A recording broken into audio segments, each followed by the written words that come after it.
je pense que le général de Gaulle, qui est quand même le père de la Constitution, disait que la Cour suprême, c'est le peuple.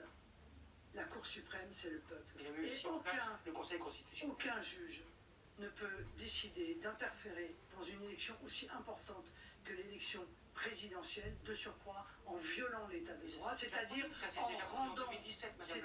en rendant exécutoire une décision qui normalement devrait être suspendue par un appel.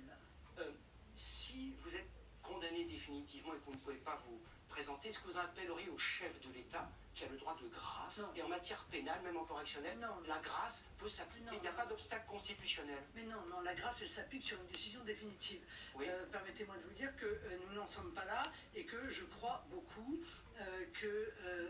en la capacité d'une cour d'appel à analyser avec neutralité ce dossier pour constater qu'en réalité, nous n'avions rien à nous reprocher, que nous n'avons une fois de plus absolument commis aucun enrichissement personnel, que cette affaire aurait dû rester en réalité au niveau du désaccord administratif dont je vous parlais entre le Parlement européen et les élus. D'ailleurs, les règles étaient si claires, M. Boulot, que comme par hasard, toute l'opposition se fait reprocher la même chose. M. Bayrou, qui était à l'époque dans l'opposition, nous-mêmes, qui sommes dans l'opposition, et M. Mélenchon, qui était dans l'opposition. Décidément, il ne fait pas bon être dans l'opposition dans notre pays, semble-t-il. Cette condamnation ne signifie aucunement à vos yeux votre retrait de la vie politique. Mais en aucune manière, en aucune façon.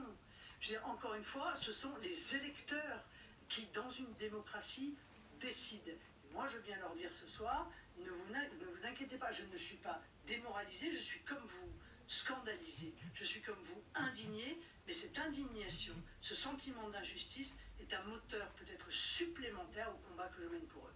Merci Marine Le Pen d'avoir répondu.